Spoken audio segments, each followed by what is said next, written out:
तो आज हम है ना डिफरेंस हमने लास्ट पढ़ा था क्लास के अंदर कीवर्ड, टाइटल और हमारे मेटा टेक्स्ट के बीच में। तो एक बार रिकैप ले लेते हैं इसका, उसके बाद में हम आगे चलेंगे।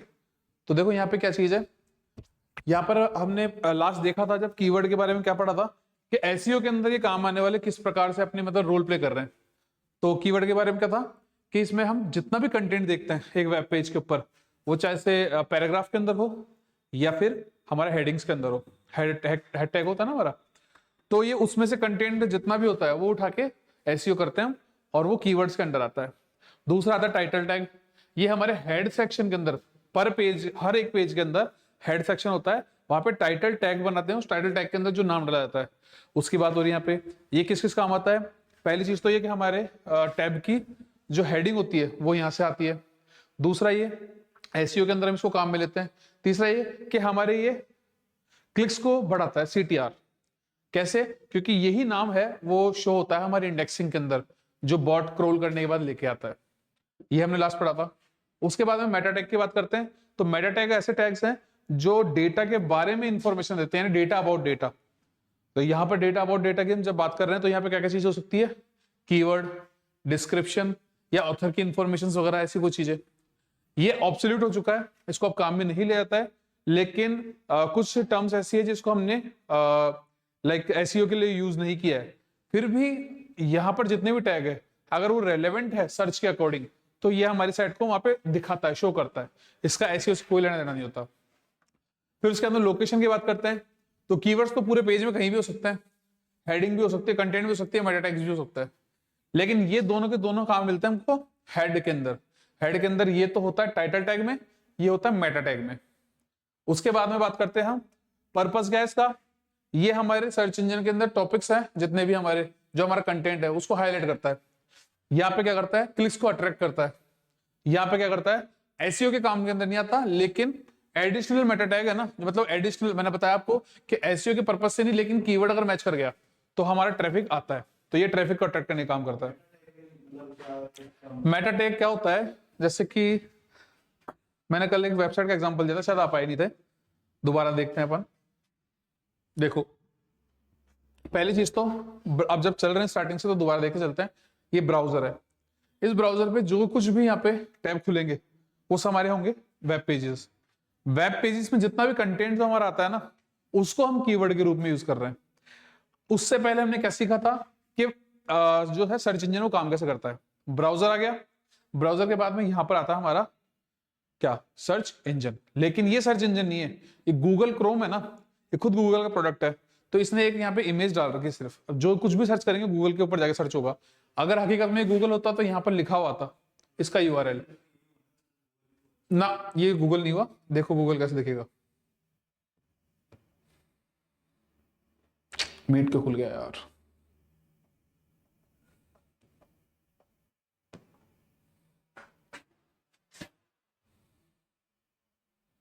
ऐसा दिखेगा ये कुछ। अब देखने में तो कोई डिफरेंस दिखना नहीं है, ये भी वैसा ही था, वो भी इसी तरीके से था, लेकिन वो ब्राउजर का फीचर था कि वो ऐसा रिप्रेजेंटेशन दे रहा है कि वो सर्च इंजन है। बाकी सर्च इंजन अगर है तो यहाँ पर यूआरएल बन के आएगा। अब यूआरएल बन के आने के बाद में क्या है, हम यहाँ जो कुछ भी सर्च करेंगे, इतना सा देखते हैं हम कि यहाँ पर हमने कुछ लिखा, क्लिक किया और इंडेक्सिंग बन के आ गई। पीछे क्या काम हो रहा है? जैसे ही हमने यहाँ पे कुछ सर्च किया, सर्च करते ही छोटे छोटे बॉट्स होते हैं जो पूरे पूरे वेब पे बैठे हुए हैं आपके और कंटेंट के बीच में। जैसे ही आप यहाँ पे कुछ लिखते हैं वो क्रोल करना स्टार्ट करते हैं। मकड़ी जो चलती है ना उसको बोलता है क्रॉल। तो यहाँ पर क्रॉल का ही इस्तेमाल किया गया है। वेब के अंदर कुछ भी अगर ढूंढा जा रहा है ना उसको बोलते हैं क्रॉलिंग। तो यहाँ पर जो हमने लिखा उसकी क्रॉलिंग स्टार्ट होती है, इंडेक्सिंग बनती है। अब इंडेक्सिंग के दो पार्ट होते हैं। दूसरा जो पार्ट है ना वो हमारे लिए जरूरी है, उसको बोलते हैं सब इंडेक्सिंग। सब इंडेक्सिंग जो है ना उसको बोलते हैं प्रोसेस्ड। तो हमारे तीन चीजें हमने क्या क्या देख ली। सबसे पहले तो क्रॉलिंग, उसके बाद में हमारे पास में क्या हुआ? इंडेक्सिंग। तीसरा क्या हुआ? प्रोसेसिंग।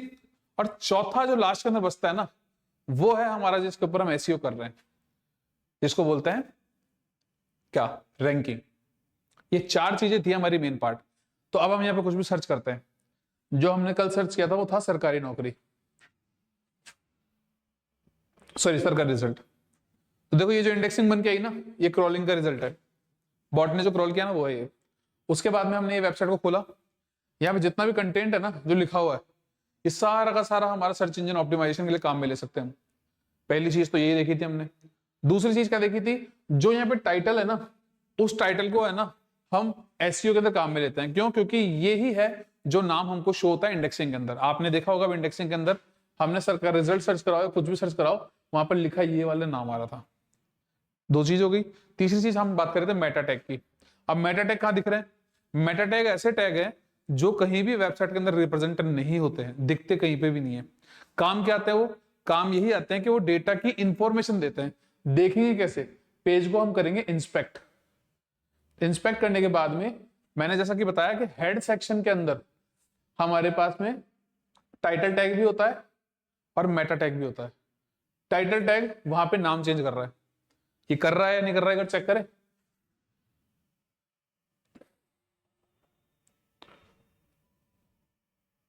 चेंज हो गया नाम,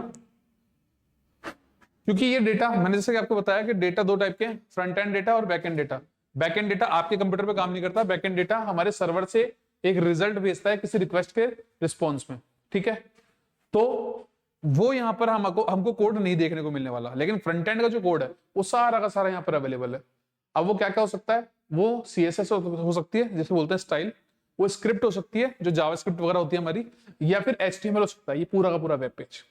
इसको हम मैनिपुलेट कर सकते हैं क्योंकि इसका पूरा का पूरा कोड उठ के हमारे सॉफ्टवेयर यानी कि हमारे ब्राउजर पे आ चुका है। क्लियर?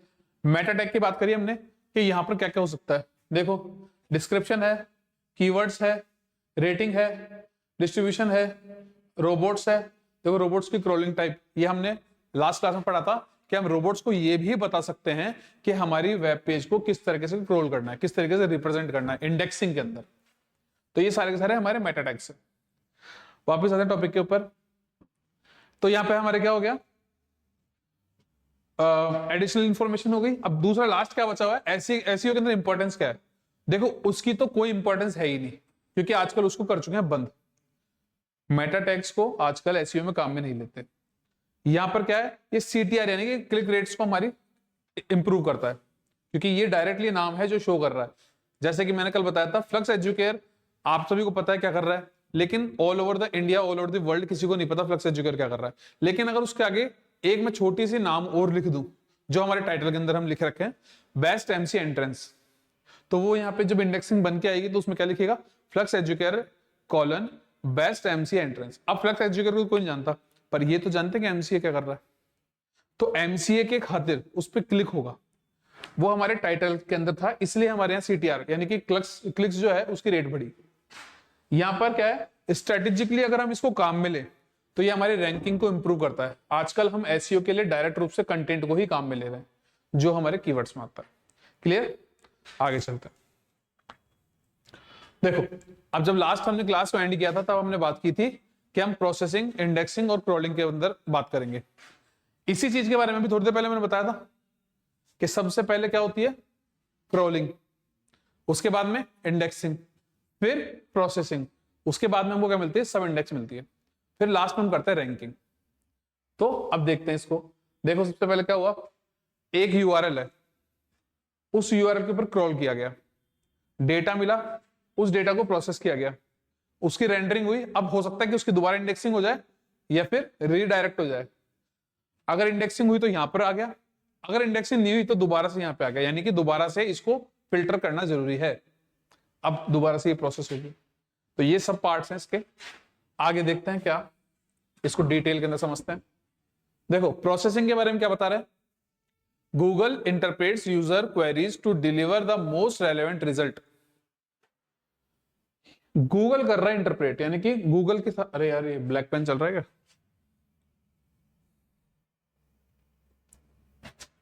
ओहो,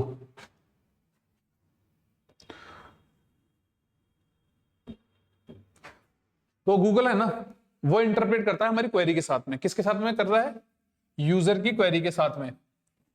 यूजर की क्वेरी के साथ में इंटरप्रेट करके वो क्या कर रहा है, रेलेवेंट रिजल्ट्स को सर्च कर रहा है। रेलेवेंट रिजल्ट क्या है, मैंने अगर सर्च करा कि मुझे MCA के लिए कोचिंग सेंटर देखना है, कोचिंग रहने दो, एंट्रेंस एग्जाम करते हैं। अब मैंने जब ये सर्च किया तो मैं नहीं चाहूंगा कि मुझे है ना थॉर रैग्नारॉक मिले देखने को, मेरे को रिजल्ट ही चाहिए एमसी से रिलेटेड। अगर ऐसा कोई रिजल्ट दे रहा है मुझे, मैं फ्रस्ट्रेट नहीं होऊंगा। आपको फर्स्ट इंस्टेंस में लग रहा है कि यार इसमें क्या हो गया अगर कुछ और दे दिया तो, लेकिन अगर ये वाला रिजल्ट तो है ही नहीं कहीं पे, ऐसे उठपटांगी रिजल्ट दिया जा रहा है, मूवी डाउनलोड कर लो, सॉन्ग्स सुन लो, या फिर जिस टाइम पे आप मूवी देखने जा रहे हो उस टाइम पर आपको एमसी एंट्रेंस के लिए बता रहा है, तो आप हो जाओगे फ्रस्ट्रेट। आप सर्च करना तो दूर की बात, आप इंटरनेट चलाना बंद कर दोगे, क्योंकि अब आपको वो इंटरेक्टिव नहीं लग रहा, आपके रेलेवेंट रिजल्ट नहीं मिल रहे। तो ये किसकी रिस्पॉन्सिबिलिटी है? ये गूगल की रिस्पॉन्सिबिलिटी है। मतलब कि अभी हम यहाँ पे गूगल की ही बात कर रहे हैं। ये ऐसे काम हर एक सर्च इंजन करता है। सर्च इंजन कौन कौन से हैं? Yahoo, being, Google, Rediff, DuckDuckGo, बहुत सारे, ठीक है। लेकिन हम यहां बात कर रहे हैं गूगल की, क्योंकि आपने पिछली स्लाइड में देखा होगा गूगल प्रोसेसिंग, इंडेक्सिंग, क्रोलिंग, तो हमने गूगल स्पेसिफिक बात की है, इसलिए यहां पर ये लिखा हुआ है, वरना क्या लिखा हुआ था? Search engine interprets. पर अभी हम किसकी बात कर रहे हैं? गूगल की। तो Google interprets user query to deliver the most relevant result. Clear है? मोस्ट रेलेवेंट रिजल्ट के लिए यूजर के क्वेरी के साथ कौन इंटरप्रेट करता है? गूगल, यानी कि सर्च इंजन। फिर बाद में क्या आता है हमारे पास में? इंडेक्सिंग। अब इंडेक्सिंग के बारे में देखते हैं। Google organises and stores information about pages in its index after analysing their content. पहली चीज तो ये समझ जाना कि जितना भी हमने सर्चिंग का काम किया ना, वो जो यहाँ पे बन के आ रहा था ना एक गूगल का सर्च बार, उसमें जो कुछ भी सर्च किया उसका रिजल्ट मिलता है आपको इंडेक्सिंग के फॉर्म में। तो यानी कि प्रोसेस करने के बाद में जब हमारे पास में डेटा आ गया, कंटेंट आ गया, तो उसके बाद में क्या हो रहा है? Google organise and stores information about page in index. क्या कर रहा है? आपने कुछ सर्च किया, जो रिजल्ट आया उसको इसने स्टोर किया इंफॉर्मेशन के रूप में इंडेक्स के मतलब रिप्रेजेंटेशन के अंदर। जैसे कि आपको डेटा देखने को मिलता है ना जब आप, तब देखना इंडेक्स भी होती है, एआई जनरेटेड रिजल्ट्स भी होते हैं, चेक किया था हमने लास्ट क्लास के अंदर, कुछ इमेजेस भी होती है और एडवर्टीजमेंट्स भी होते हैं। ये सारे के सारे सर्च इंजन के अंदर एक तरीके से फीचर है। ये सब कुछ आपको देखने को मिल सकता है एक सर्च के बाद, ठीक है। तो पहली चीज क्या हो गई हमारी पहली चीज हो गई प्रोसेसिंग। दूसरी चीज क्या हो गई? इंडेक्सिंग। अब बात करते हैं क्रोलिंग की। देखो गूगल बॉट, मैंने बात करी थी अभी, गूगल बॉट। यहां पर सर्च इंजन कौन सा ले लिया? गूगल, तो इसने इसको बोल दिया गूगल बॉट। हर एक सर्च इंजन का अपना बॉट होता है। मैंने यही तो बताया था कि बॉट्स काम करते हैं वेब के ऊपर क्रॉल करने का और रेलेवेंट रिजल्ट्स को सर्च करके लाते हैं। उसके बाद में क्या करते हैं? इंडेक्सिंग। क्रॉल हो गया, इंडेक्स हो गया, फिर होता है प्रोसेसिंग। प्रोसेसिंग हो गई, उसके बाद में हम करते हैं रैंकिंग। किससे? कंटेंट से। कंटेंट कौन कौन सा हो सकता है? हमारा कीवर्ड हो सकता है, हमारा टाइटल हो सकता है, हमारा मेटा डेटा हो सकता है, ठीक है। यहां पर भी वही बोल रहा है कि Google bot discovers new and updated pages to add the indexing. जो बॉट है ना, वो डिस्कवर करता है कि न्यू और अपडेटेड पेज कौन से हैं। सपोज करो कि आपने है ना, ऐसा तो है नहीं कि इंफॉर्मेशन असिस्टेंट की जो वैकेंसी है वो पहली बार आई होगी, अभी बहुत बार पहले भी आ चुकी। अब आप सर्च करते हैं, सर्च करके मान लो 2012 के अंदर जो 13 में जो वैकेंसी आई थी, उसका रिजल्ट आपके सामने बार बार आ रहा है, क्योंकि ये अपडेटेड डेटा को नहीं लेके आ रहा। सोचो मतलब इसकी इंपॉर्टेंस क्या है? ये अपडेटेड डेटा नहीं लेके आ रहा, क्यों? क्योंकि उस टाइम पर वो वेब पेज बहुत ज्यादा हिट हुआ था, तो वो बहुत ज्यादा पॉपुलर भी हुआ होगा। और ऐसा क्या हुआ कि अब उस पेज को न विजिट करके किसी और पेज को विजिट किया जा रहा है, उसी सेम चीज के लिए, सूचना सहायक के लिए, इंफॉर्मेटिक असिस्टेंट के लिए, क्योंकि उसका टाइम गया। अब या तो वो अपने आप को अपडेट करे या फिर कोई दूसरी वेबसाइट के ऊपर जाएगा कोई। तो ये जो रिस्पॉन्सिबिलिटी है ना अपडेटेड डेटा को गेट करने की, वो है बॉट की। किसके थ्रू कर रहा है? क्रोलिंग के थ्रू। क्यों? इसको ऐसा क्यों कहा गया? क्योंकि इसको एक स्पाइडर के रूप में रिप्रेजेंट किया गया है बॉट को। और बॉट जो है वेब है ना, यहाँ पे वेब, वेब का मतलब क्या होता है? जाला ही तो होता है। तो इंटरनेट के ऊपर से कुछ भी कंटेंट निकाल के लाने वाला जो बॉट है, उसको एक स्पाइडर के रूप में कहा गया, क्योंकि वहां पे वेब है। और जो स्पाइडर की चाल है उसको बोलते हैं क्रॉलिंग, ठीक है। जैसे इंसान जो चलता है उसको वॉकिंग बोलते हैं ना, स्पाइडर जो चलता है उसको बोलते हैं क्रॉलिंग। तो यहाँ पे बोल दिया क्रॉलिंग। अब ये क्रॉलिंग कर रही है अपडेटेड डेटा को निकालने का काम। ठीक है, आगे चले, ये इमेज को देख लेते हैं। देखो, crawling is how Google find new and updated web page. उसके बाद में इंडेक्सिंग हुई, ऐसे हो रही इंडेक्सिंग, रैंकिंग में तो होती इंडेक्सिंग। उसके बाद में क्या हुआ, inclusive ranking, search algorithm ranking. ये देखो ऐसे आता है डेटा हमारा, गूगल, उसके बाद सर्च, फिर उसके बाद में सारा रिजल्ट। लास्ट में क्या है, अपडेट्स एंड रिफ्रेश, मतलब कि ये डेटा हमेशा चेंज होता जा रहा है, बार बार होता जा रहा है चेंज, तो इसको अपडेट और रिफ्रेश करने का काम भी बॉट का ही है। ये सारा का सारा प्रोसेस ऐसा चलता है। ठीक है, क्या चक्कर हुआ ये, हाँ चल गया। अब देखो एसईओ ऑडिट, ये जो एसईओ का ऑडिट है ना, हमने गूगल एनालिटिक्स पढ़ा था। ठीक है, गूगल एनालिटिक्स के अंदर ही एक फीचर है एसईओ ऑडिट का। मतलब आप सोचो ये कहां से होगा, तो ये और कहीं से नहीं होगा, उसी डैशबोर्ड से होगा जो गूगल एनालिटिक्स प्रोवाइड करा रहा है या सैमरश प्रोवाइड करा रहा है। ठीक है, तो इसमें क्या बता रहा है, an SEO audit is a comprehensive analysis of a website. किसका एनालिसिस कर रहा है ये कर रहा है वेबसाइट का एनालिसिस। क्यों कर रहा है, to identify strengths and weaknesses and areas of improvement. SEO का ऑडिट क्यों किया जा रहा है, एसईओ का ऑडिट हमको करना है क्योंकि हम किसी वेबसाइट की स्ट्रेंथ यानी ताकत और उसकी कमजोरी को देखना चाहते हैं। अब कमजोरी को मालूम करने के बाद में हमको क्या करना है, वेबसाइट का मजा उड़ाना है, क्योंकि हम चाहते हैं कि उसकी जो वीकनेसेस है उसको इंप्रूव किया जाए, उसके ऐसे एरियाज को डिस्कवर किया जाए जहां पर हम इंप्रूवमेंट कर सकते हैं। कोई सी वेबसाइट परफेक्ट नहीं है, अगर होती तो हम ये न्यूज़ेस नहीं सुनते कि इतनी बड़ी वेबसाइट कोई सी थी, उसके अंदर किसी ने है ना मतलब सेंध डाल के और ये सब चीजें चोरी कर ली, डेटा चोरी कर लिया। या फिर जिसको हम बोलते हैं व्हाइट हैट हैकर्स, वो क्या काम करते हैं, वो हैकिंग करते हैं लेकिन उनका पर्पस बेकार नहीं होता। वो ये चाहते हैं कि हम किसी कंपनी को बताएं कि आपकी वेबसाइट में ये कमी है, बदले में वो कुछ रिवॉर्ड लेते हैं, कंपनी देती हुई है, कभी कभार वो जॉब भी ऑफर करती है।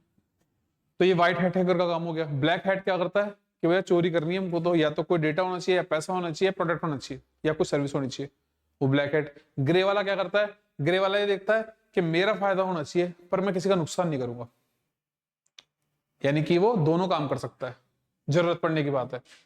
ठीक है, जैसे कि हीरो हो गया, विलन हो गया, फिर आता है एंटी हीरो। एंटी हीरो क्या करता है कि भैया हीरो किसी को मारता नहीं, मैं तो मारूंगा, उस टाइप से है।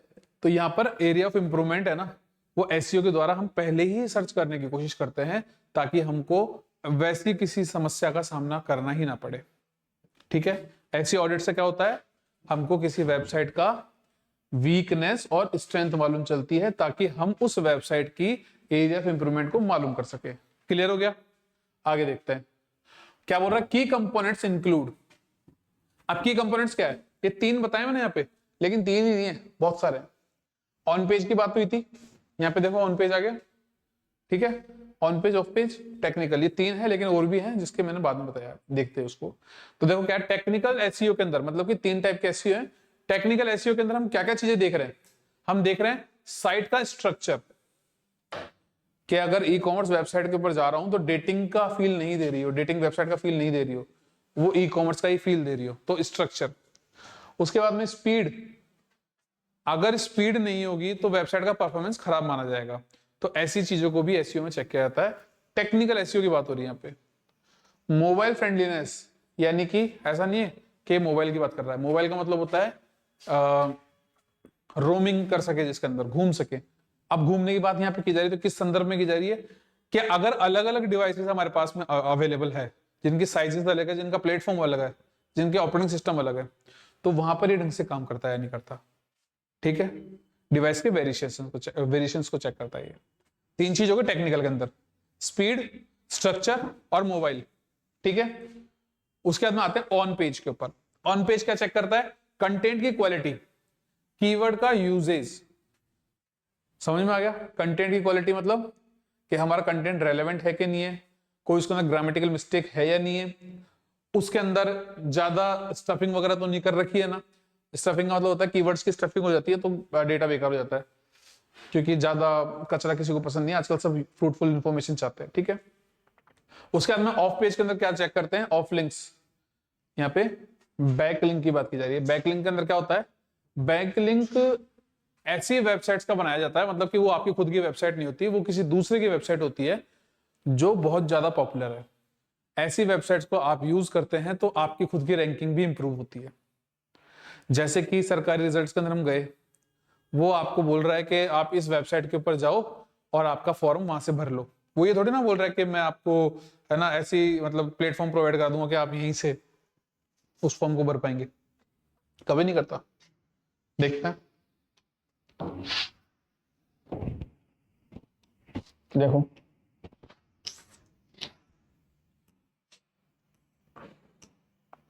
कोई देखिए लग रही है,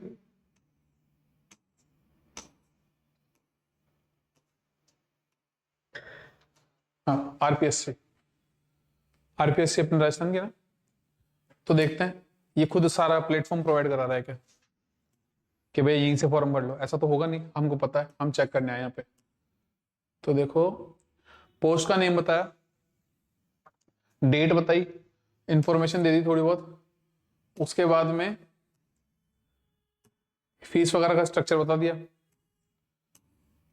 एज लिमिट, पोस्ट का नाम वगैरह, हिंदी इंग्लिश वगैरह जो उसके पोस्ट रेलेवेंट है। उसके बाद में देखो अप्लाई करने के लिए लिंक है। यहां पे जो क्लिक करेंगे आप, तो क्या लगता है ये क्या चीज है,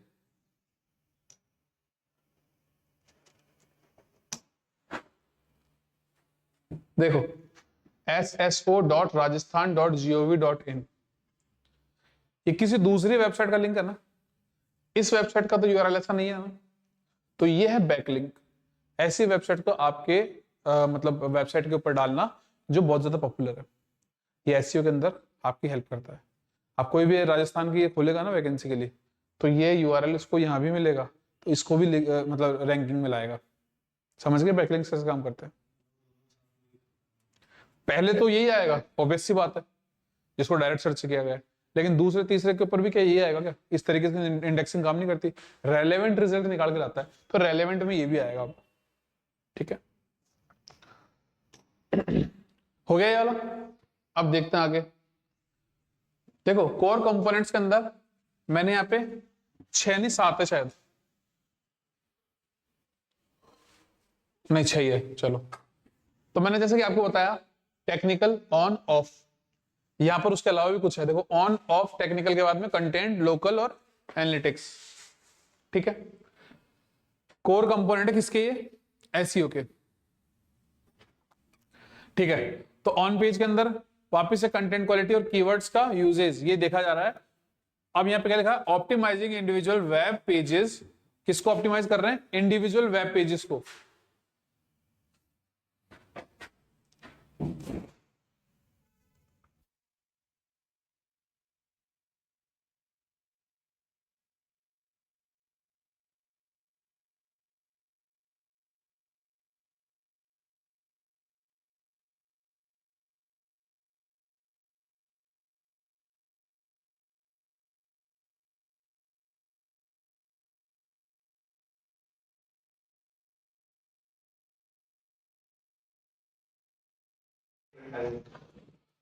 तो यहां पर हम क्या बात कर रहे हैं, नहीं 24 तक है। तुम कितना जोर आता है यार पढ़ने में। Optimising individual web pages including content, keyword, title and meta tags to improve search rankings. यानी कि ऑन पेज का काम क्या है, यहाँ पे ऑप्टिमाइज करना हर एक इंडिविजुअल वेब पेज को, हर एक इंडिविजुअल वेब पेज को यहां पर ऑप्टिमाइज करने की बात की जा रही है। वो कैसे होगा, content, keyword, title, Meta tags, इनको इंप्रूव करके। क्यों, क्योंकि ये रैंकिंग में हमको हेल्प करते हैं। कैसे करते हैं, मैंने बताया था एसईओ किया जाता है किस पे, कीवर्ड पे, टाइटल पे, है ना, कंटेंट पे, मेटा टैग्स पे भी करते हैं, लेकिन आजकल ऑब्सोल्यूट हो गया, ठीक है। उसके बाद में ऑफ पेज के अंदर आते हैं, बैकलिंक्स की बात की जाती है। Building external signals like backlinks and social media engagement to boost website authority to ranking and ranking. देखो एक्सटर्नल सिग्नल्स हो गए ना, एक्सटर्नली था वो, अभी हमने देखा था जो लाइक बैकलिंक्स। देखो अब आपको समझ में आएगा। बैकलिंक्स की जब मैंने बात करी, ऐसे लिंक्स जो आपके खुद के नहीं है, इसीलिए उसको एक्सटर्नल बोला गया। Building external backlinks. अब बैकलिंक्स के अलावा और क्या बोल रहा है? Social media engagement to boost website authority and ranking. यहां भी रैंकिंग की बात है, यहां भी रैंकिंग की बात है, क्योंकि एसईओ का काम क्या है? रैंकिंग को अप करना। ठीक है, यहां पर हम कर रहे हैं ऑन पेज से। ऑन पेज में क्या क्या चीज आ रही है? कीवर्ड आ गया, कंटेंट आ गया, टाइटल आ गया, मेटा आ गया, इंडिविजुअल पेज का। ठीक है, यहां पर क्या आ गया? यहां पर बैकलिंक्स आ गए, एसईओ आ गया। किससे रिलेटेड? हमारे सोशल मीडिया से रिलेटेड। काटा नहीं है मैंने? ठीक है, उसके बाद में आता है टेक्निकल पे। टेक्निकल के अंदर हमने क्या क्या बात करी थी? साइट का structure, speed, mobile friendly, ensuring website infrastructure, speed, mobile friendliness, crawlability, support search engine indexing and ranking. अब देखो यहां पर ये सब चीजें मैंने आपको बता रखी है। Infrastructure, speed, mobile friendliness, crawling और support search engine indexing and ranking. क्यों कर रहे हैं अपन इन सबके ऊपर काम? क्योंकि हम चाहते हैं कि ये सपोर्ट करे, सर्च इंजन को इंडेक्सिंग और रैंकिंग करने के अंदर हेल्प करे। ये कैसे हेल्प करेंगे? स्पीड अच्छी होगी तो हमारे पास में ट्रैफिक ज्यादा आएगा। रेलेवेंट डेटा तो हमको मिल ही रहा है, हमने यहाँ पे चेक कर लिया, ठीक, कीवर्ड वगैरह सब कुछ अच्छा है नहीं, कंटेंट अच्छा है कि नहीं। कंटेंट की बात हो चुकी है, कंटेंट तो अच्छा है, आपके पास लोग भी आ रहे हैं, लेकिन आपकी वेबसाइट की स्पीड अच्छी नहीं है, स्ट्रक्चर अच्छा नहीं है। स्ट्रक्चर का बैड एग्जाम्पल याद आ रहा है कोई?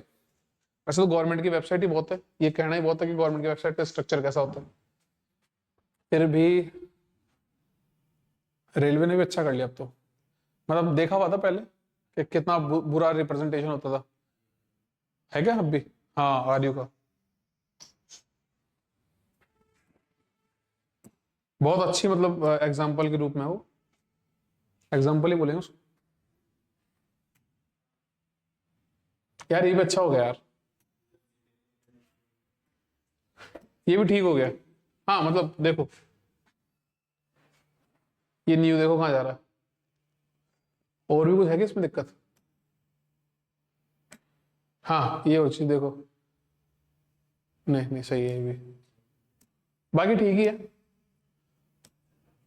और कौन सी होगी? रेलवे। रेलवे तो शायद बहुत अच्छा कर दिया इन्होंने।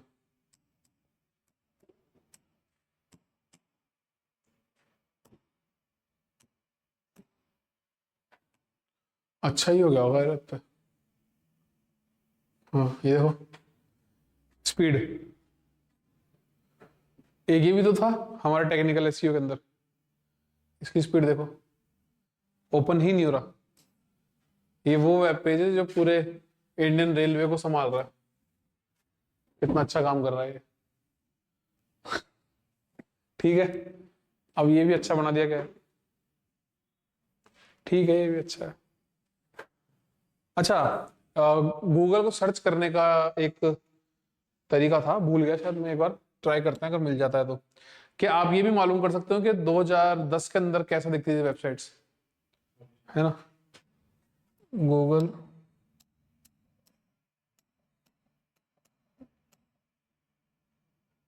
चला क्यों गया? अरे यार यहाँ हाथ लग गया यार।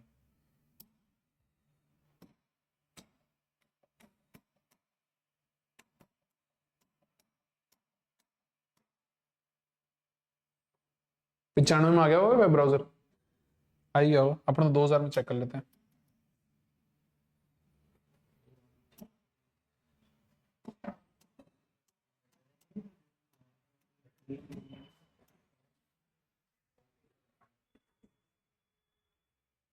भूल गया यार मैं कैसे करते हैं वो, ये रहा।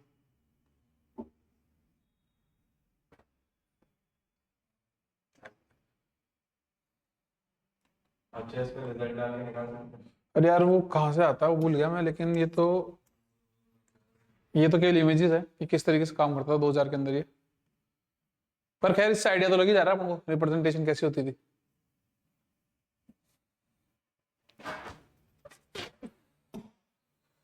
हम्म,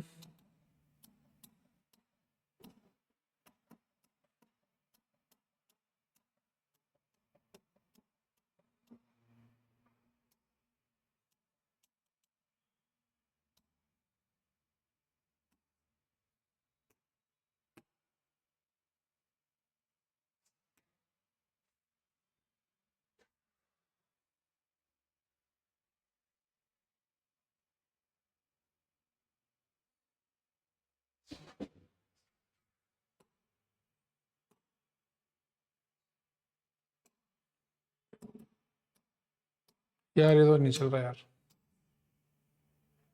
अच्छा ये क्या चीज आ गई? अच्छा ये पूरा इतिहास बता दिया इसका। 97 में कैसा था, 96 में कैसा था। 96 के अंदर पेज रैंक होते थे डायरेक्ट। 97 में कुछ ऐसा लुक था। 98 में ऐसा था। 2000 में ये आ गया था। डूडल्स चालू हो गए थे यहाँ पे। 2001 ये चालू हो गए थे यहाँ पे। डिड यू मीन मतलब कि स्मार्ट रिजल्ट्स। आपने कुछ और सर्च किया, पूछ रहा है ये था क्या इसका मतलब। इमेजेस वगैरह आना चालू हो गई थी। 2002 के अंदर प्रॉपर सर्च इंजन का लुक आ गया था। उसके बाद के अंदर शॉपिंग वगैरह आ गई थी अलग से। 2004 के अंदर लोकल आपका मैप वगैरह चालू हो गया था। ये सजेशंस चालू हो गए 2004 के अंदर कि आप ये सर्च करना चाह रहे हो क्या। 2005 के अंदर साइट मैप्स वगैरह चालू हो गई थी, यानी गूगल मैप्स, है ना। फोरकास्टिंग ये मोबाइल सपोर्ट कर लिया था उस टाइम इसने। वाह जर्नी तो अच्छी है। 2006 के अंदर फाइनेंस आ गया था। फाइनेंस के टिप्स चालू हो गई थी। 2007 के अंदर यूनिवर्सल सर्च चालू हो गया था। अच्छा अब तक लोकल सर्च चल रहा था केवल। चलो 8 के अंदर आपके ये वॉइस कमांड चालू हो गई थी। प्रोडक्ट लिस्टिंग चालू हो गई थी 2009 के अंदर। 2010 के अंदर क्या हो गया था, इमेज सर्च चालू हो गया था 2011 के अंदर। नॉलेज ग्राफ चालू हो गए। उसके बाद में स्लाइड चेंजेस होना चालू हुए। ये लो ये वार्निंग्स वगैरह ये जनरेटेड। फिर माई बिजनेस चालू हो गया, मतलब कि आप अपने खुद की वेबसाइट बना बना के डालने लगे ना आजकल, Google business account. People also ask यानी कि रेलेवेंट रिजल्ट्स। खैर अपन जो सर्च कर रहे थे वो तो नहीं, लेकिन अच्छी चीज देख लिया आज। कब क्या चालू हुआ, weather forecasting 2016। Neural machine learning पे ये, मतलब अपन ये देखना भूल गए लेकिन ये किस चीज पे डिपेंडेंट है वो भी बता रहे हैं यहाँ पे। फिर डिस्कवर फीचर चालू हो गए। जॉब सर्च चालू हो गई। गूगल लेंस जानते हो ना, गूगल लेंस ये 2017 का है। ये लो इन्फो ये अलर्ट्स वगैरह। Auto delete feature, AR feature. AR जानते हो, ऑगमेंटेड रियलिटी, हैं नहीं जानते? तो क्या होता है, एक तो वर्चुअल रियलिटी होता है, एक ऑगमेंटेड रियलिटी होता है। वर्चुअल रियलिटी के अंदर आप स्पेक्स पहन के उस दुनिया में चले जाते हैं जो एग्जिस्ट नहीं करती है, वो है वर्चुअल, तो उसको कहेंगे वर्चुअल रियलिटी। ऑगमेंटेड रियलिटी के अंदर क्या होता है कि वो सब चीजें जो असली नहीं है वो इस दुनिया में आ जाती है। उसको देखने के लिए क्या करना पड़ता है, या तो आपको वापस से वीआर ही पहनना पड़ेगा, है ना, उस वीआर को बोला था एआर। या फिर इसका सबसे बेस्ट एग्जांपल गूगल वो है ना, क्या नाम से, गूगल ग्लासेस। उसको आप पहन लो, उसके बाद में सब कुछ ब्लैक नहीं होता। ये नहीं भाई मोबाइल की स्क्रीन के अंदर कुछ भी नहीं आ रहा तो वहां पे कुछ नहीं दिखेगा, उसमें सब कुछ ट्रांसपेरेंट होता है। लेकिन जो स्क्रीन है ना वो मतलब जगह जगह पे डिस्प्लेस दिखाना चालू कर देगी। यहाँ पर हाँ गूगल लेंस, कि यहाँ पर है ना आपकी एक मूवी चल रही है, यहाँ पर आपके सर्च बार है, यहाँ पर आपका काम चल रहा है ऑफिस का। जैसे जैसे आप घुमाओगे अपनी नाड़ वैसे वैसे सब चीज़ दिखती जाएगी। फिर उसके बाद में है ना शार्क वगैरह और ये सब चीज़ आपके मोबाइल के अंदर भी फीचर होता है यार। देखा है किसी ने, नहीं देखा? देखो दिखाता हूँ मैं। ये अपना जो कैमरा होता है ना इसके अंदर होता है AR.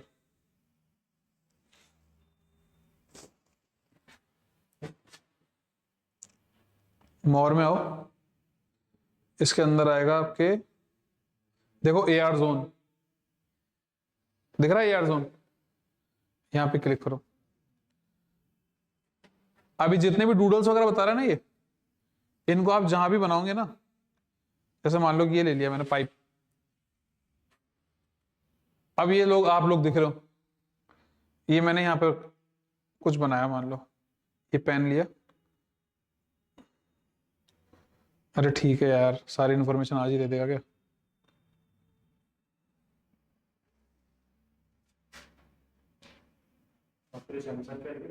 Hmm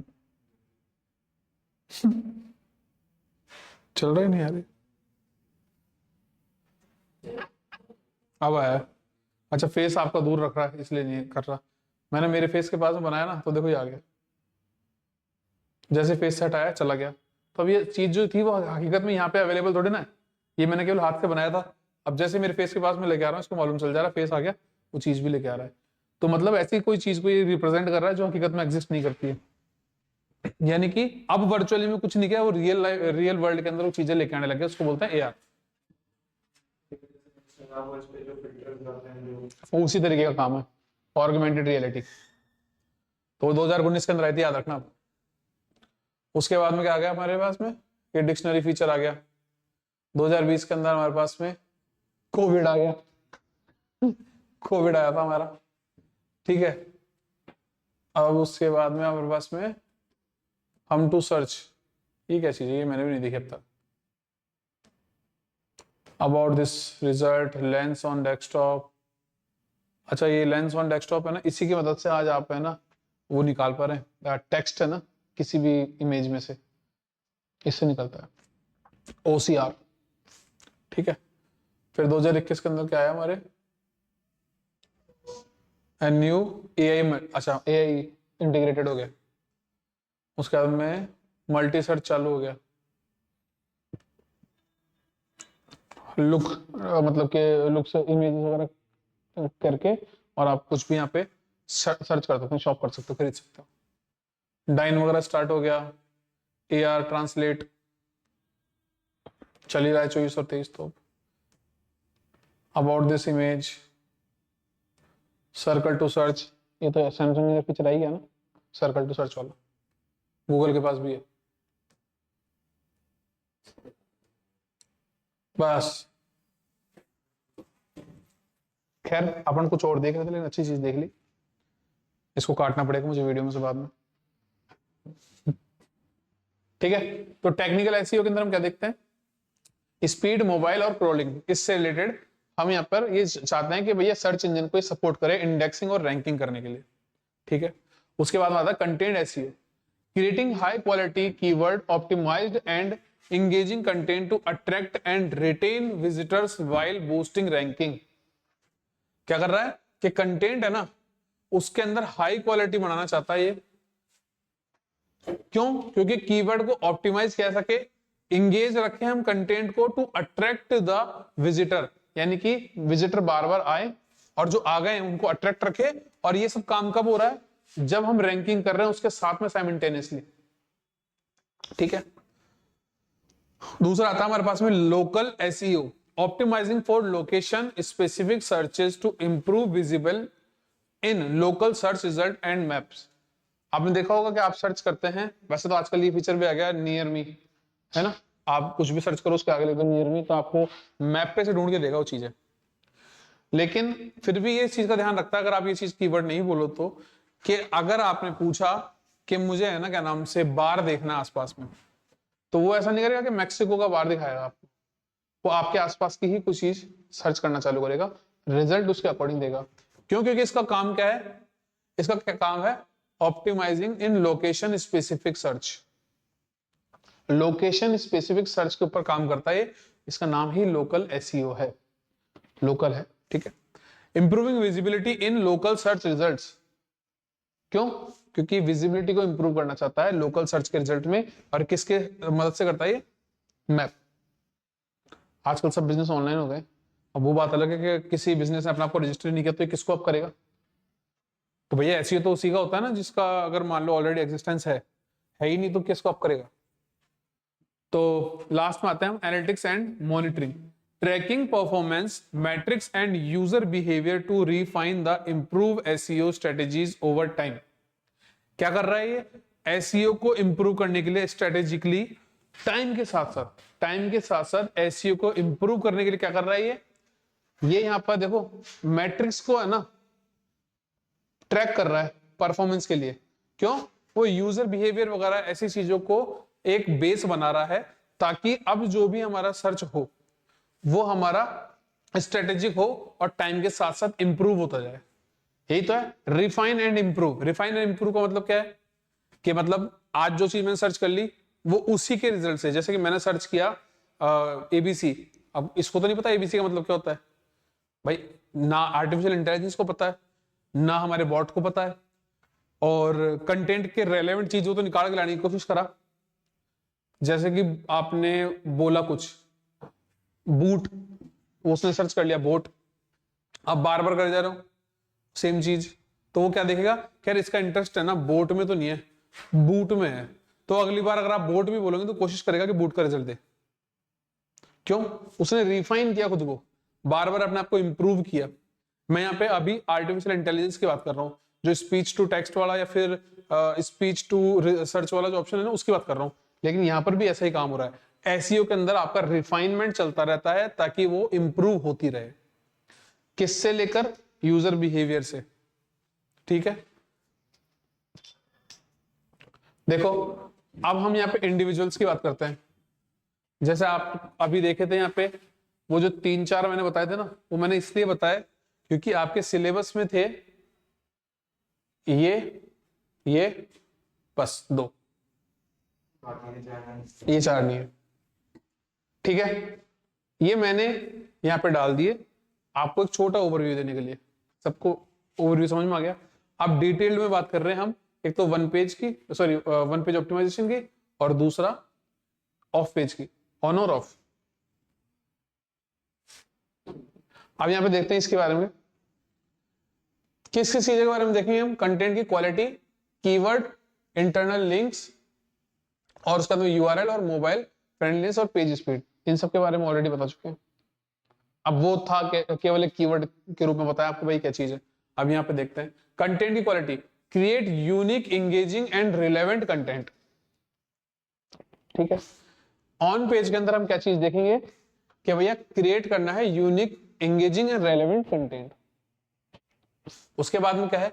keyword optimisation, use keyword strategically in title, head, throughout the content. मतलब कि आपका जो टाइटल है ना, उसको आपको है ना इस तरीके से बनाना है कि यहाँ पर है ना कीवर्ड को जस्टिफाई करता हो, आपके कंटेंट को जस्टिफाई करता हो। यूज कीवर्ड स्ट्रेटेजिकली, आपने जो भी कीवर्ड्स को यूज किया है उनको सोच समझ के और एक स्ट्रेटेजी के साथ में यूज करना चाहिए। टाइटल के अंदर मैंने यहाँ पे बेस्ट एमसीए कोचिंग के लिए बताया, अगर मैं वो नहीं लिखता, फ्लक्स एजुकेटर कोई नहीं जानता, तो क्या क्लिक्स होते क्या उस लिंक के ऊपर, जिसको मतलब रेलेवेंटली सर्च भी किया गया था? नहीं होते। Header and through out the content, अब हेडर की बात यहां क्यों की गई? क्योंकि मेटा डेटा और आपके टाइटल्स वगैरह ये सब कहां पर है? हेड सेक्शन में। हेड सेक्शन हेडर है क्या? मैंने कल बताया था कि अगर कोई वेब पेज है, उस वेब पेज के अंदर मल्टीपल सेक्शंस है, उसमें से एक हेडर है एक फुटर है, ये कभी चेंज नहीं होते, है ना? और बीच का कंटेंट है वो चेंज होता रहता है, कभी वो होम हो जाएगा, कभी होम के अलावा वो अबाउट अस हो जाएगा, उसके अलावा वो पीएलपी हो सकता है, मतलब ई कॉमर्स के रिलेवेंट बता रहा हूं। यानी कि जैसे जैसे हम क्लिक करते हैं उससे रेलेवेंट रिजल्ट जो चेंज होता है वो सिर्फ इस सेक्शन के अंदर होता है, बॉडी के अंदर चेंज होता है। ये हेडर फुटर फिक्स है। तो इसका मतलब क्या ये है कि हेड सेक्शन जो है वो केवल और केवल है ना इसमें ही काम कर रहा है, मतलब हेडर में ही नहीं, पूरा कंप्लीट पेज है ना उसके अंदर हेड सेक्शन भी होता है। मतलब कि मैं यहाँ पे HTML की बात कर रहा हूँ, HTML के अंदर हेड टैग होता है ना, उसकी बात कर रहा हूँ। तो पूरे HTML पेज के अंदर हेड टैग भी होता है, बॉडी टैग भी होता है, टाइटल भी होता है, मेटा टैग्स भी होते हैं, सब कुछ होता है, हर एक पेज के लिए होते हैं। पर उसका मतलब ये नहीं कि हेडर ही हेड टैग है, हेडर के अंदर भी सेम HTML को काम मिल जाएगा, बॉडी के लिए भी सब वही काम मिलेगा, फुटर के लिए भी वही काम मिल जाएगा। इसको फिक्स कर दिया, ब्लॉक के रूप में मैंने बनाया, अब ब्लॉक को मैंने यहाँ पे कॉल करवा दिया हर एक पेज के अंदर, तो अब ये फिक्स है। मैंने आपको ये भी बताया था कि गूगल एनालिटिक्स के अंदर जो हमको कोड स्निप्ट मिलता है, उस कोड स्निप्ट को हम हेडर में डालते हैं, क्योंकि अगर मैं किसी पर्टिकुलर पेज पे डालूंगा तो वो उस पेज के ऊपर तो काम करेगा, लेकिन थ्रू आउट दी वेबसाइट तो काम नहीं करने वाला। उसको अगर पूरी वेबसाइट पे काम करवाना तो मुझे डालना पड़ेगा हेडर में या फुटर में। तो ये तो हर जगह पे आएंगे, तो मेरी कंप्लीट वेबसाइट के ऊपर वो लिंक काम करना चालू कर जाएगा। इंटरनल लिंकिंग क्या है? Link to other pages on your website to enhance navigation and authority.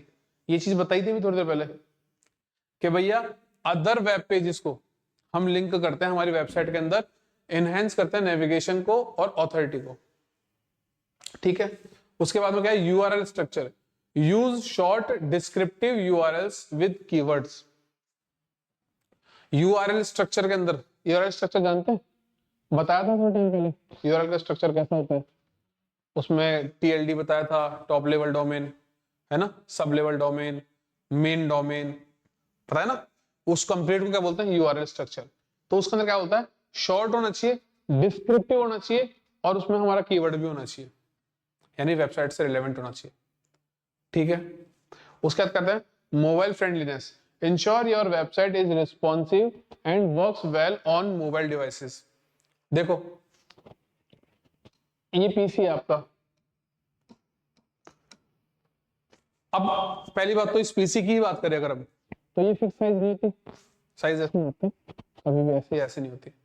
तो ये आपके 15 इंच का भी होता है, 17 होता है, 18 होता है, 21 होता है, 24, 32, 48, 40, 52, 62, 72 और 92 और 140 तक तो देखा हुआ मैंने, उसके बाद भी होता तो पता नहीं मुझे।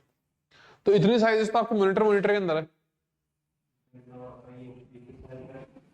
21 है शायद ये, होता होगा इस दीवार से तो बड़ा ही। ये 72 है, ये 72 है। ठीक है, तो इतने तो मोबाइल इसमें डेस्कटॉप के वेरिएशंस आ गए। उसके बाद के अंदर है ना, आप लैपटॉप में जाओगे तो लैपटॉप में भी क्या होता है, साइजेस तो 15 से लेकर लगभग, सॉरी 15 भी नहीं, उससे छोटा भी मिल जाता है, 14 से लेकर और 21 इंच तक मिल जाएगा इसके अंदर भी, लैपटॉप्स के अंदर भी। लेकिन इसके अंदर है ना एस्पेक्ट रेशियो चेंज होता रहता है, 1:1 का भी हो जाता है, 16:9 का भी हो जाता है, 16.2:9.1 का भी हो जाता है, ऐसे डिफरेंट डिफरेंट होते हैं। तो यहां पर अगर हम एक वेबसाइट बना रहे हैं सोचो, और उसके अंदर अगर मोबाइल फ्रेंडलीनेस नहीं होगी, अब एक मोबाइल की भी बात कर रहे हैं, वो 16:9 का भी होता है, मतलब वो डिस्प्ले होती है, और ये 9:16 का भी होता है। तो कितने कितने अलग अलग वेरिएशंस आ गए हमारे पास में। तो हमारी जो वेबसाइट है, हम ये चाहते हैं कि वो हर तरीके के डिवाइसेस के ऊपर सपोर्ट करे।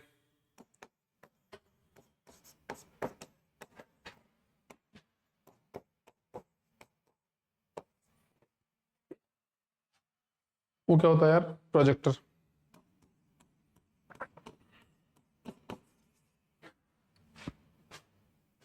हर तरीके की डिवाइस पे सपोर्ट करने चाहिए। उसके बाद में क्या बोलते हैं हम, पेज की स्पीड। पेज की स्पीड क्यों, जैसे अभी हम कौन सी वेबसाइट पर गए थे, राजस्थान यूनिवर्सिटी थी या फिर रेलवे थी, रेलवे थी ना, रेलवे के ऊपर जाके हमने क्लिक कर दिया, आप बैठे बहुत देर तक, वो खुल ही नहीं रही। वो तो रेलवे की वेबसाइट है, हमारी मजबूरी है इसलिए हम जा रहे हैं, तो 10 बार और क्लिक करेंगे, उसके खुलने का वेट करेंगे। लेकिन अगर आपका कोई बिजनेस है तो कोई भी कस्टमर आपके लिए वेट नहीं करने वाला, दूसरी वेबसाइट का ऑप्शन देखेगा। स्पीड बहुत मैटर करती है। ठीक है, तो ऑप्टिमाइजेशन जो ऑन पेज का होता है, उसके अंदर हम क्या चीज देखते हैं, ये सारी चीजें हम देखते हैं कि मोबाइल फ्रेंडली हो, यूआरएल का स्ट्रक्चर सही हो, पेज की स्पीड अच्छी हो, इंटरनल लिंक्स अच्छे हो, कीवर्ड का ऑप्टिमाइजेशन हो, कंटेंट की क्वालिटी हो। ये सारा का सारा काम किया जाता है ऑन पेज के अंदर। देखो ऑन पेज के अंदर हमने सब चीजें यहाँ पे एक ग्राफिकल वे के अंदर रिप्रेजेंट की है। अगर वहां से पढ़ने में दिक्कत आए तो इनको याद करके चल जाना।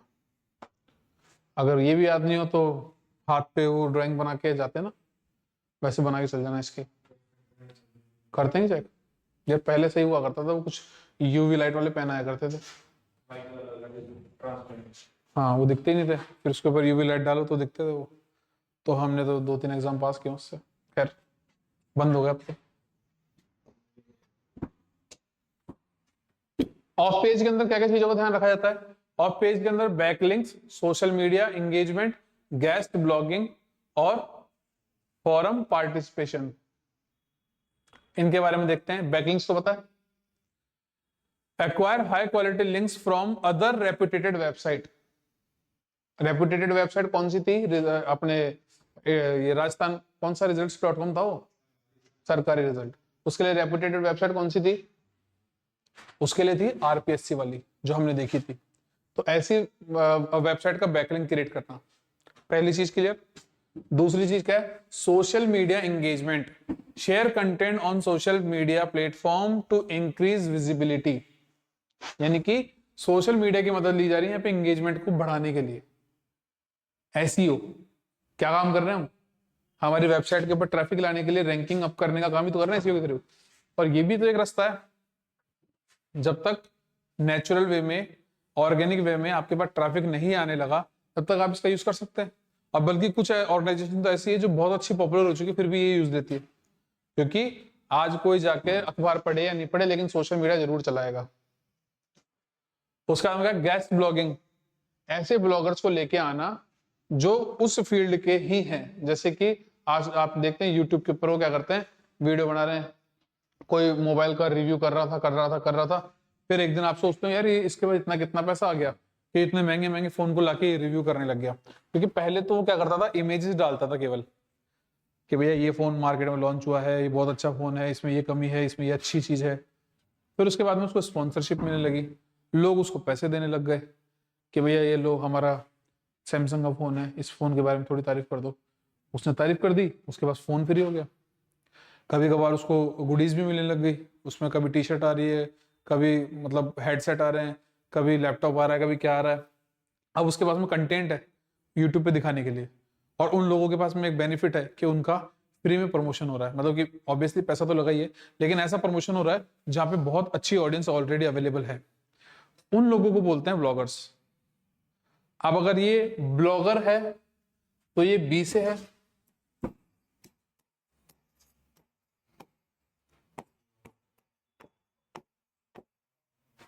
दोनों में डिफरेंस क्या है। इसके अंदर क्या हो रहा है, ये वीडियो दिखाता है सबको, यूट्यूब वाला ये एक पेज बनाता है, उस पेज के अंदर सारी इंफॉर्मेशन डालता है। तो यहाँ पे क्या लिखा है, राइट आर्टिकल। अब पेज बना रहा है तभी तो आर्टिकल ही लिखेगा ना, वीडियो तो नहीं डालेगा। तो write article for other website to gain backlinks. अब यहां पर क्या कर रहा है ये, कि गेस्ट ब्लॉगिंग कर रहा है ये। जैसे मैंने मजेंटो के बारे में दिखाया था कल आपको, मतलब लास्ट क्लास में था या कब था, कि वो डेमो दे रही है हमको किस चीज का, मतलब कि मेज प्लाजा नाम का एक वेंडर था, उसने डेमो दिया था। मेज प्लाजा ने डेमो किसका दिया था, मजेंटो का, अडोब का एक प्रोडक्ट। उसका कोई लेना देना नहीं है उससे। हाँ, वो प्लगइन्स जरूर बना रहा है जो वहां काम आएंगे, लेकिन डेमो देने से उसका कोई फायदा नहीं है। लेकिन ऐसा करने से क्या हुआ, मैंने जब सर्च किया तो मुझे पता चला मेज प्लाजा एग्जिस्ट करती है, उसकी पब्लिसिटी फ्री हुई ना। तो ये क्या कर रहा है कि आर्टिकल लिख रहा है दूसरी वेबसाइट्स के बारे में, उनके बैकलिंक्स लगा के, जैसा कि अभी हमने देखा था सरकारी रिजल्ट ने किया था। इससे क्या हुआ, गेस्ट इसने मतलब क्या नाम से ब्लॉगिंग की ना, तो लोग उसके पास में आए। उस लिंक को जो सर्च किया जाएगा तो इसकी भी पब्लिसिटी होगी, बताया था मैंने आपको। उसके बाद क्या है, forum participation, engage in discussion and include links to your site when relevant. मतलब कि क्या कर रहे हैं हम, यहाँ पे हमने कुछ फॉर्म्स वगैरह निकाले, हम यहाँ पे चाहते हैं कि हमको एंगेजमेंट मिले, डिस्कशन हो, और कुछ लिंक्स वगैरह हम यहाँ पे डालेंगे ताकि हमारी साइट के ऊपर विजिट्स हो।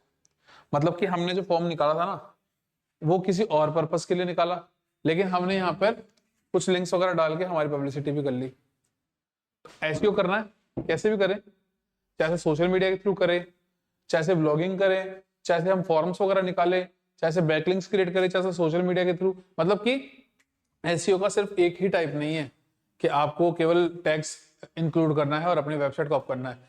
आप यहाँ पे ऑर्गेनिक ट्रैफिक को भी ला सकते हैं, यहाँ पर है ना एफिलिएटेड मार्केटिंग भी कर सकते हैं, और भी बहुत सारे तरीके हैं। आपको बस सिर्फ और सिर्फ इतना सा करना है, मैं टैग डालूं टेक्निकल एनालिसिस करके, या फिर ऑन पेज या ऑन पेज या ऑफ पेज, कुछ भी करूं मैं, लेकिन मेरा यहाँ पे मकसद क्या रहने वाला है, मेरी वेबसाइट को अप करना है मुझे। अब बार बार उसके ऊपर लोग जाएंगे तो अप होगी, मैं बहुत ज्यादा उसमें टेक्स्ट डाल दूंगा तो लोग सर्च करेंगे तो बार बार वो दिखेगी तो भी वो अप होगी। मतलब कि केवल टैग डालने से ही मेरी वेबसाइट अप नहीं हो रही है, उसके ऊपर जितनी बार मैं क्लिक करवा रहा हूँ, जितनी बार मेरी वेबसाइट ओपन हो रही है, उस पर ट्रैफिक जा रहा है, तब वो अप जा रही है। तो मैं ये भी कर सकता हूँ कि टैग के थ्रू करवाऊं, सोशल मीडिया के थ्रू, बैकलिंक्स के थ्रू, फॉर्म्स के थ्रू, गेस्ट के थ्रू, या फिर हमारे पास में और भी सब तरीके हैं यहाँ पे, किसी के भी थ्रू कराऊंगा। मेरा मकसद है सिर्फ एसईओ करके वेबसाइट को अप करना। इमेज ये यहाँ पे भी लगा रखी है कि कौन कौन से ऑफ पेज वाले हैं। फिर आता है हमारा, यहाँ पर देखो, यहाँ टेक्निक्स दे रखी है कुछ ऑफ पेज के लिए।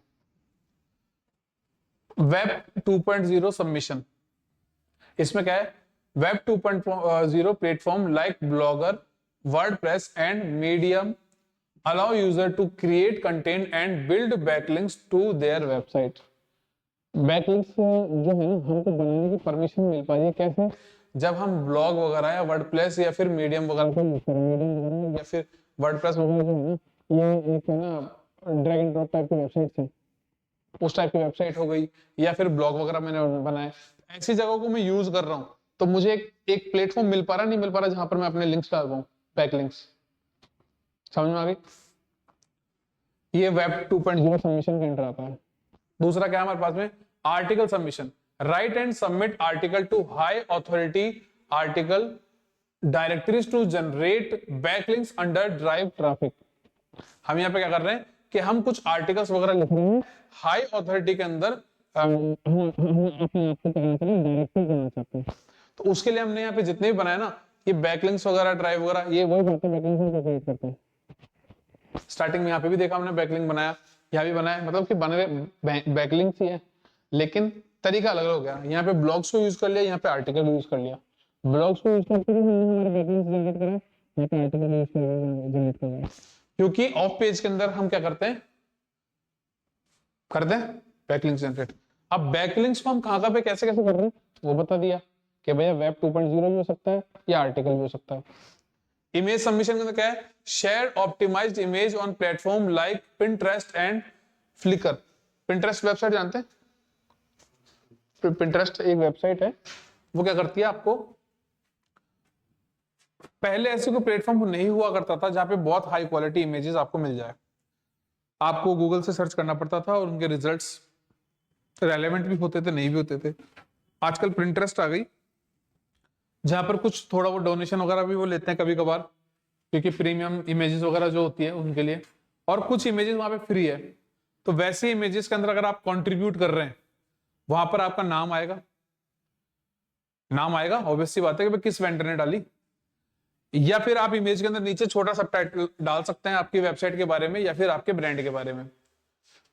जैसे मान लो कि कोई मिल्क या फिर है ना क्या नाम से डेयरी प्रोडक्ट से रिलेटेड कंपनी है, उसने है ना क्या नाम से एक बहुत अच्छी इमेज बनाई जो दूध या गाय ऐसी कुछ रिलेवेंट थी। अब कोई मान लो अपने बच्चे का प्रोजेक्ट बना रहा है, उसके अंदर उसने गाय की इमेजेस सर्च करी पिंटरेस्ट के ऊपर, उसको इमेज मिल गई, उसने लगा दिया। उसने ये देखा ही नहीं कि नीचे यहाँ पे छोटी सी हेडिंग के अंदर उस कंपनी का नाम भी लिखा हुआ है, या फिर वहां पे विजिट करते टाइम पे भी उसका नाम लिखा हुआ था। तो 2 या 4 बार अगर ऐसी चीजों को देखा जाएगा तो दिमाग में छपना चालू हो जाएगी।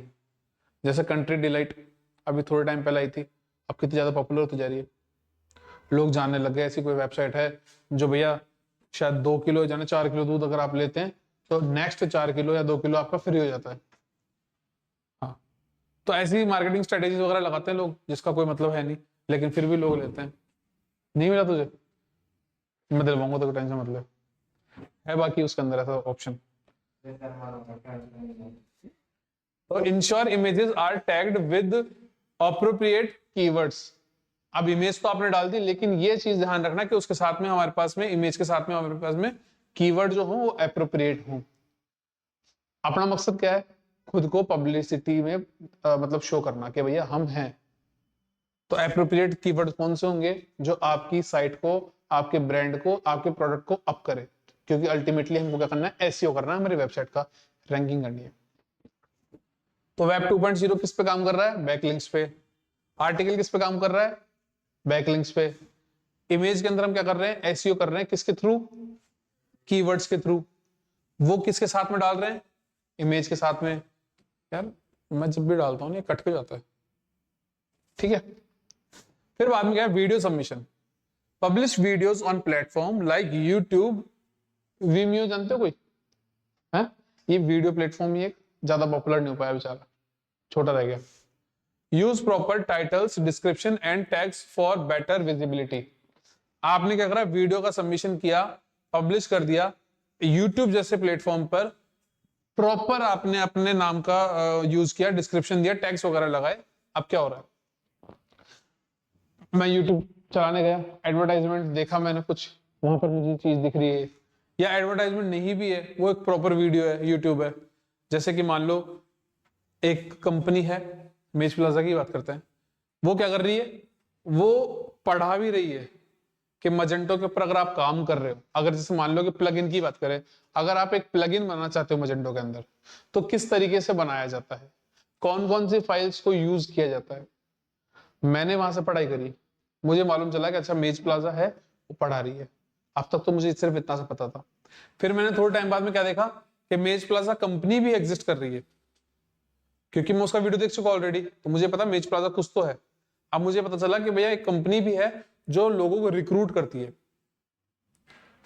अब सिर्फ मैंने तो नहीं देखा होगा, देखा तो उसने भी होगा जो वेबसाइट बनाना चाहता है, मैं भी एज ए एम्प्लॉय और वो व्यक्ति भी एज ए कस्टमर उस कंपनी के पास जा रहे हैं।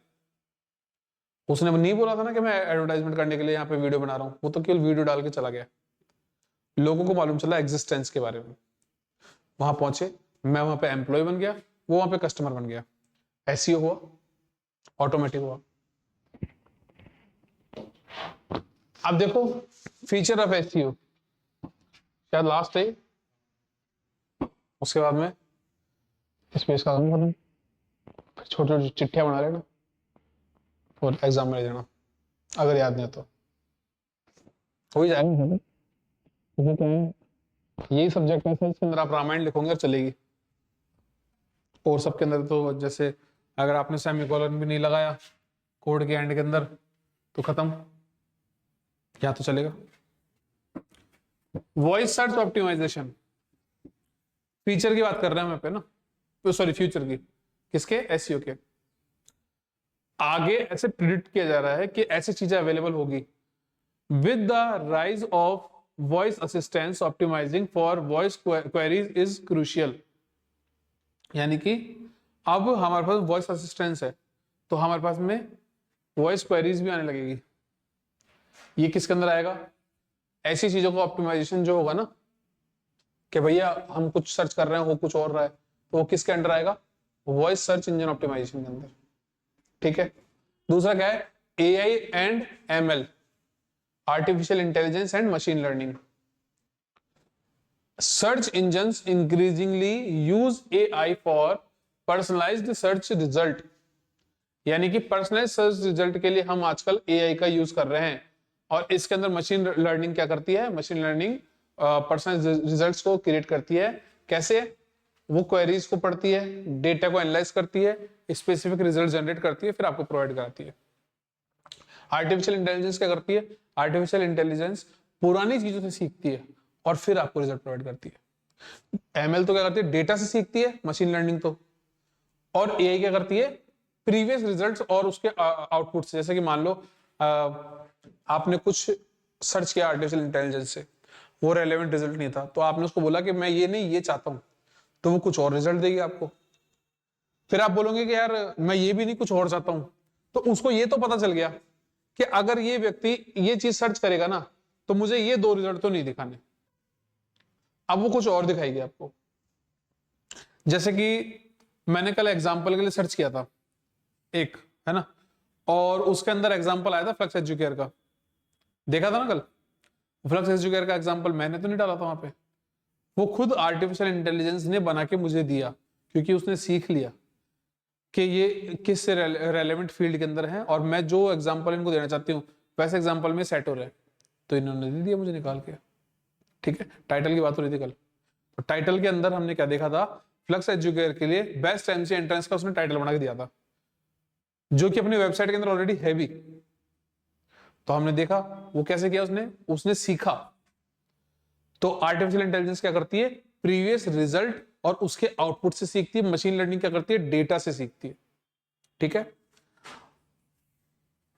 काम क्या है इसका काम है रिजल्ट को पर्सनलाइज करना। ठीक है, बाद में हमारे पास में क्या आता है, video and visual search. Image search तो है ऑलरेडी अवेलेबल, वॉइस सर्च भी होने लग गया अब हो सकता है कि वीडियो और विजुअल सर्च भी आने लग जाए। विजुअल सर्च वैसे इमेज सर्च से रिलेटेड ही है। तो देखो क्या है, optimizing for video and image based search is becoming more important. मतलब अब कोई भी जहमत नहीं उठाना चाहता कि मैं जाकर कुछ टाइप करूं, वो सब चाहते हैं कि इसको दिखा दूं ये समझ जाए, या बोल दूं ये समझ जाए। तो आजकल ऐसे सर्च होने लग गए, इमेज से, वॉइस से। अब इनके ऑप्टिमाइजेशन भी तो जरूरी है कि ये चीजें प्रॉपर देखे समझे और फिर बताएं। वो इसके अंदर आ गया। उसके बाद में क्या करते हैं हम, mobile first index. Google prioritize mobile friendly websites for indexing and ranking. यानी कि मोबाइल के लिए अलग से है ना इंडेक्सिंग की, जो वेबसाइट की इंडेक्सिंग होती है ना, उसको प्रायोरिटाइज कर रहा है गूगल। ठीक है, मोबाइल के इंडेक्सिंग के लिए। फिर क्योंकि आजकल क्या, आप कोई भी लैपटॉप लेके नहीं बैठ रहा, सब मोबाइल के हिसाब से चल रहे हैं, तो मोबाइल के हिसाब से सर्च रिजल्ट्स आएंगे, इंडेक्सिंग उस हिसाब से होगी। ठीक है, यूजर एक्सपीरियंस, यूएक्स, ये फील्ड भी है, यूजर एक्सपीरियंस। यूआईयूएक्स का नाम सुना है? सुना है? ये फील्ड है डिजाइनिंग की, यूजर इंटरफेस, यूजर एक्सपीरियंस। बहुत अच्छी फील्ड है, पैसा है बहुत। खैर, SEO is becoming more user focused, emphasizing site navigation, content engagement and overall user satisfaction. SEO is becoming more user focused, यानी कि SEO आजकल क्या कर रहा है, वो ज्यादा ध्यान दे रहा है कि यूजर फोकस्ड रहे हम। क्या फर्क पड़ता है कि वो किस तरीके से सोचते हैं, फर्क तो इससे पड़ता है कि यूजर क्या चाहता है। ठीक है, एम्फसाइजिंग साइट नेविगेशन। एम्फसाइजिंग का मतलब क्या होता है, इमोशनली नहीं कनेक्ट होते हैं यहाँ पर कनेक्ट होते हैं लॉजिकली। तो यहाँ पे लॉजिकली कनेक्ट होकर साइट के नेविगेशन को प्रोवाइड करता है ये। Content engagement and overall user satisfaction, यानी कि कंटेंट हो गया, नेविगेशन हो गया, या फिर ओवरऑल कुछ भी जो वेबसाइट के अंदर सर्चिंग से रिलेटेड है ना, उसको आजकल सेटिस्फेक्शन लेवल पे देखा जा रहा है यूजर के पॉइंट ऑफ व्यू से। ये सब चीजें जो भी है वो यूजर का एक्सपीरियंस तो इनहांस करेगी, और अगर ये करेगी तो ये हमारा फ्यूचर हो गया एसईओ का, यूजर एक्सपीरियंस से रिलेटेड। यानी कि यूजर एक्सपीरियंस हो गया, मोबाइल हो गया, वीडियो हो गया, एआई हो गया, वॉइस हो गया, ये अब फ्यूचर है एसईओ के। आज तक जो हो चुका वो तो हो चुका, लेकिन अब एसईओ किस चीज पे काम करेगा, कंटेंट पे बहुत काम कर चुका, अब ज्यादा कुछ बचा नहीं उसमें करने के लिए। अब काम करना है उसको इन चीजों पे, आज हो भी रहा है। वॉइस सर्च वगैरह, या फिर ना क्या नाम से इमेज सर्च वगैरह, ये कितने कितनी जगह पे आ गए। आजकल आप देखो कैनवा है, वो इमेज का बैकग्राउंड हटा देता है, आर्टिफिशियल इंटेलिजेंस तो लग रहा है उसके अंदर, बिना कुछ बताए कि हमको किस चीज को बैकग्राउंड मानना है, किस चीज को रियल इमेज मानना है, वो खुद कर रहा है सारा काम। आज आप ये देखो कि आप गूगल के अंदर इमेज से कोई चीज को सर्च कर सकते हैं, उसमें से टेक्स्ट बाहर निकाल सकते हैं, ये भी हो रहा है। आप ये देखो कि हम वॉइस से बोलकर गूगल से कुछ भी मतलब सर्च रिजल्ट ले सकते हैं, ये भी हो रहा है। तो अब जरूरत किस चीज पे, इन चीजों पे ही काम करने की जरूरत है, या फिर उन चीजों पे जो पहले से परफेक्ट चल रही है, जैसे कंटेंट वगैरह, ठीक है उनको भी करना जरूरी है साइट के प्रोस्पेक्टिव से, लेकिन आज हम इंप्लीमेंट कर रहे हैं ऐसी चीजें जो क्रूशियल है। आप अपनी वेबसाइट पे जाके बॉट लगा दिए, वो बोल रहा है कि भैया अपनी क्वेरी सर्च करो, आप आज तक तो करते आ रहे थे, रिजल्ट भी आपको प्रॉपर मिल रहा था। अब ऐसी चीजें लगानी पड़ेगी ना जहाँ पे इमेज से सर्च होगा, वॉइस से सर्च होगा, उसको अगर प्रॉपर एसईओ नहीं देंगे तो वेबसाइट के अंदर ट्रैफिक गिरेगा, यूजर एक्सपीरियंस खराब होगा। तो इसी के साथ जो चैप्टर मैं पिछली बार खत्म करके चला गया था दूसरा, वो आज खत्म होता है, उस दिन खत्म नहीं हुआ था। इसके 2 पार्ट थे, तो आज ये दूसरा पार्ट भी खत्म हुआ। अब नेक्स्ट टॉपिक है हमारा 3rd चैप्टर, उसको स्टार्ट करेंगे अगली बार, अगली क्लास के अंदर। तो इससे रिलेटेड अगर कोई क्वेरी है वो देख लेते हैं, बाकी आज का चैप्टर दी एंड।